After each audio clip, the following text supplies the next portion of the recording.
The baby monitor picked up a ghost girl's voice every night at 3:47 a.m. I haven't slept in 4 days, not because of my daughter Emma. She's actually a great sleeper. It's because of what I hear between her sleeping. My name is Sarah, and 3 weeks ago, my husband David and I moved into what we thought was our dream home. A beautiful 1920s Victorian in a quiet neighborhood with hardwood floors, original crown molding, and this was the selling point for me, a perfect nursery on the second floor with built-in shelving and a window seat that caught the morning light. The real estate agent, Patricia, practically gave us the keys. The price was suspiciously low, but she explained the previous owners had divorced and wanted a quick sale. We didn't ask questions. We should have. The first night in the house, I set up Emma's crib and placed the baby monitor on the dresser. One of those expensive video monitors with night vision and two-way audio. David was downstairs unpacking kitchen boxes when I heard it through the receiver on my hip. A soft humming. I looked at the screen. Emma was asleep, perfectly still, her little chest rising and falling. But the humming continued. A lullaby I didn't recognize, sung in a child's voice. Not a baby's voice. A child maybe 6 or 7 years old. "David," I called down. "Are you playing music?" "What? No." I rushed to the nursery. The room was silent. Emma slept peacefully. I checked the monitor again. Nothing. I convinced myself it was interference from a neighbor's device. We lived close to other houses. That had to be it. But it happened again the next night, and the night after that. Always at exactly 3:47 a.m. I started keeping a notebook. Every instance, I'd write down what I heard. Night 3, humming, same lullaby. Checked nursery, empty, except Emma. Night 4, humming, then words. "Hush now, baby, don't you cry." Couldn't make out the rest. Night 5, full verse, clear as day. Emma still sleeping. David thought I was experiencing postpartum anxiety. "You're exhausted, Sarah. Your brain is playing tricks." He wasn't hearing it because he was a deep sleeper, and I always wore the monitor receiver on my nightstand, volume low so it wouldn't wake him. On night 6, I decided to record it. I set up my phone next to the monitor receiver and waited. At 3:47 a.m., right on schedule, the humming started. My phone was recording. I watched the video screen. Emma was asleep, but the audio was crystal clear. "Hush now, baby. Don't you cry. Mama's gonna sing you a lullaby. Close your eyes and drift away. You'll be mine another day." My blood went cold. Those last words, "You'll be mine another day." That's not how any lullaby goes. I grabbed the receiver and sprinted to the nursery. The moment I opened the door, the singing stopped. Emma stirred, but didn't wake. I stood there in the dark, my heart hammering, searching every corner of the room. Nothing. The next morning, I played the recording for David. He listened, his face growing pale. That's definitely not interference," he admitted. "Maybe we should call someone, an electrician, see if there's some weird wiring issue." We called an electrician named Tom. He spent 3 hours checking every outlet, every wire, the monitor itself. Everything was normal. He suggested we try a different monitor. Maybe ours was defective. We bought a new one, top of the line, different brand, different frequency. That night, at 3:47 a.m., the singing came through just the same. "Hush now, baby, don't you cry." I started researching the house. I spent hours at the county library, going through old records, newspaper archives, anything I could find. The house had changed hands 8 times in 90 years. That seemed like a lot. Then I found it. A newspaper article from 1958, buried in the local section. Tragedy strikes local family. Young girl dies in house fire. A 7-year-old named Margaret had died in a fire that was contained to just the second-floor bedroom, the same room that was now Emma's nursery.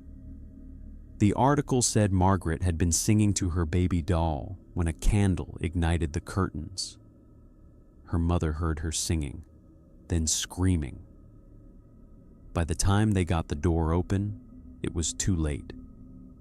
The mother's name was listed as Dorothy. She was quoted saying, "I can still hear her singing that lullaby. She sang it every night to her dolls. I'll hear it for the rest of my life." I felt sick. I showed David the article. "We're moving Emma's crib to our room," he said immediately.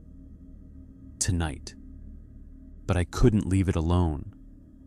That phrase, "You'll be mine another day," it felt like a threat, like Margaret wasn't just singing. She was waiting. That night, with Emma's crib now in our bedroom, I did something stupid.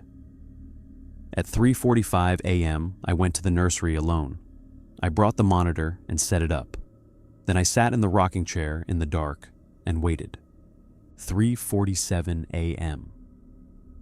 The humming started, but this time it wasn't coming from the monitor. It was coming from the corner of the room. I couldn't move. My body was frozen as I watched a faint shimmer form in the shadows, like heat waves rising from summer pavement. The humming grew louder, and then I saw her. A little girl in a nightgown, translucent, her edges flickering like a candle flame. She was facing the corner where the crib used to be, singing softly, rocking her arms as if holding a baby. "Margaret," I whispered. She stopped singing. Slowly, she turned to face me. Her eyes were hollow, sad, but not malicious. She looked confused. "Where's the baby?" Her voice was small, echo-like, as if coming from far away. "There's no baby here," I said, my voice shaking. "Not anymore, not in this room." "But I hear her," Margaret said, tilting her head. "Every night, I hear her crying. I sing to make her feel better. Mama said I'm a good big sister. I have to take care of the baby." My throat tightened. "Margaret, there was a fire. Do you remember?" She looked down at her hands, and for a moment they flickered with orange light. "I was singing. The curtains. They got so bright. Mama was screaming. I tried to save my dolly, but..." She looked back up at me, tears streaming down her translucent face. "I was supposed to watch the baby. Did I do good?" I realized then what was happening. She'd been trapped here, reliving that night, trying to fulfill a responsibility she never got to complete. When we moved Emma into this room, Margaret thought she finally had her chance. "You did so good, Margaret," I said, tears running down my own face. "You were the best big sister. But the baby is safe now. She doesn't need you to watch her anymore." "She doesn't?" "No, sweetheart. She's safe. Your mama, Dorothy, she wants you to rest now. She said she hears you singing. She wants you to know you did everything right."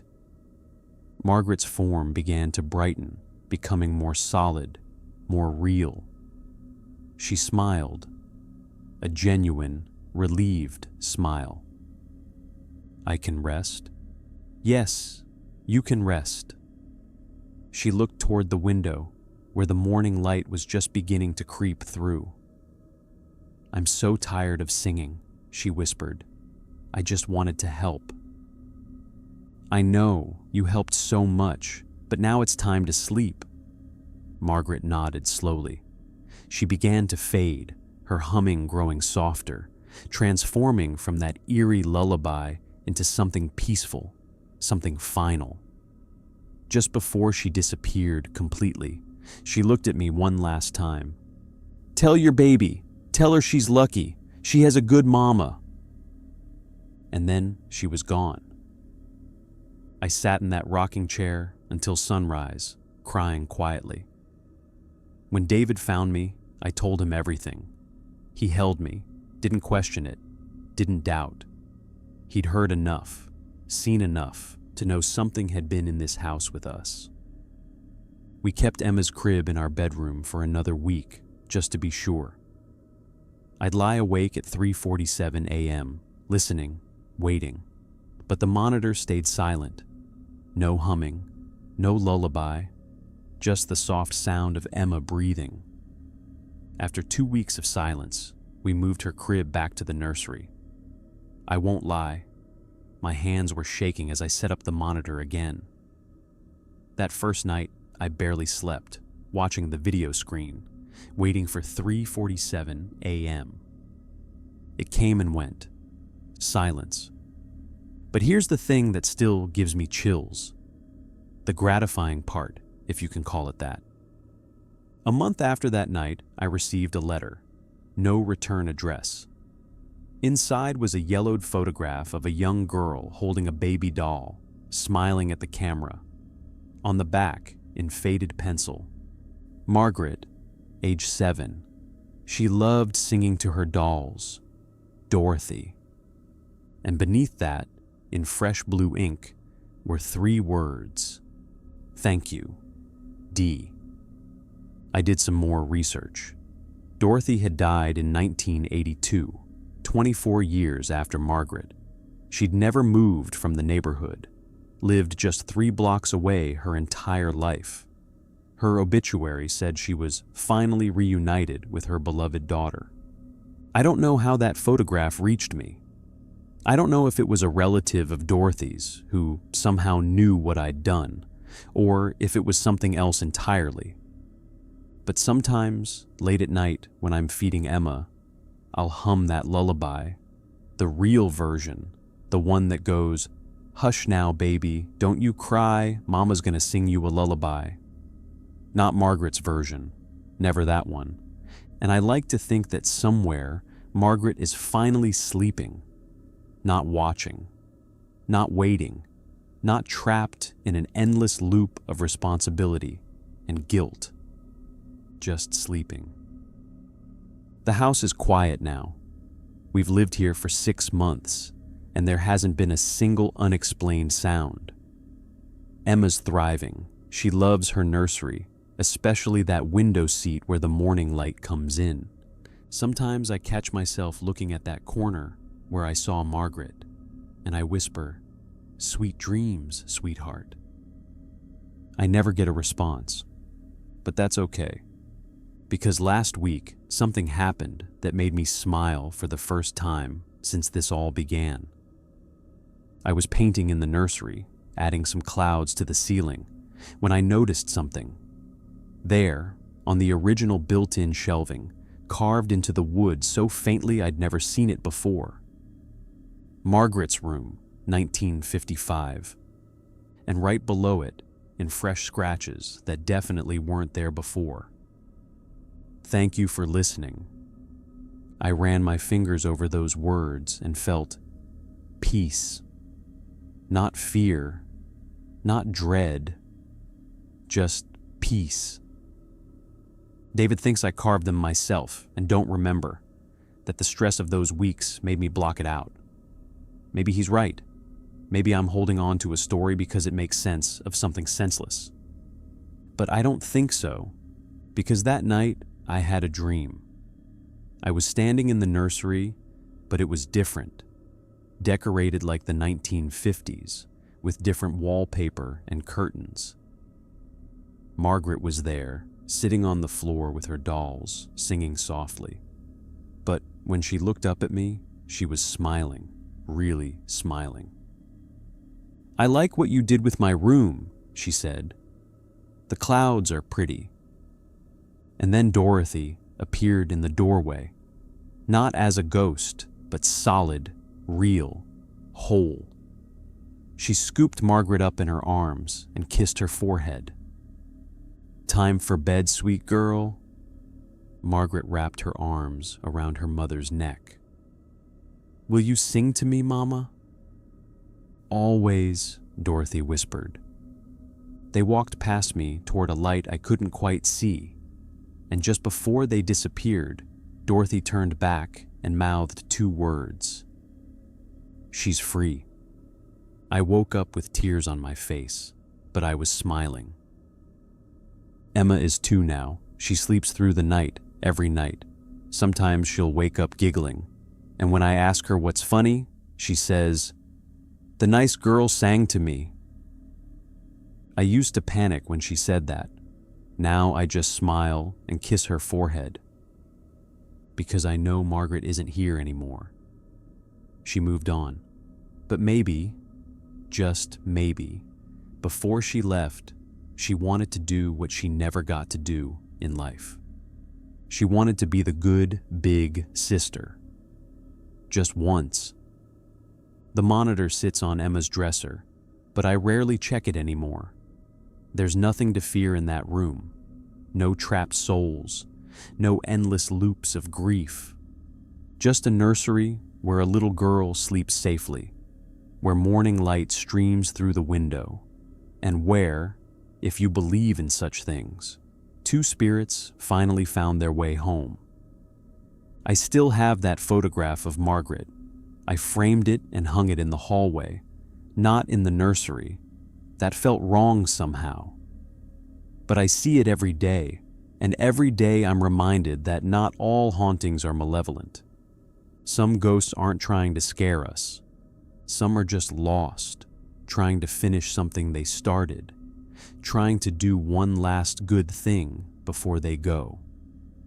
Margaret wasn't a monster. She was a 7-year-old girl who died trying to be responsible, who spent decades thinking she'd failed, who just needed someone to tell her, "You did good. You can rest now."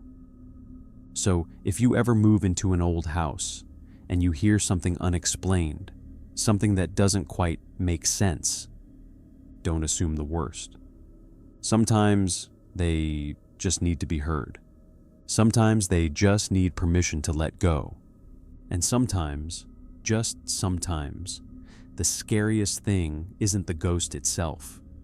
It's realizing that we're all just trying to take care of the ones we love, even after death tries to stop us. The monitor hasn't made a sound in over a year, and I've finally learned to sleep again. Thanks for watching. I hope you consider subscribing for weekly videos.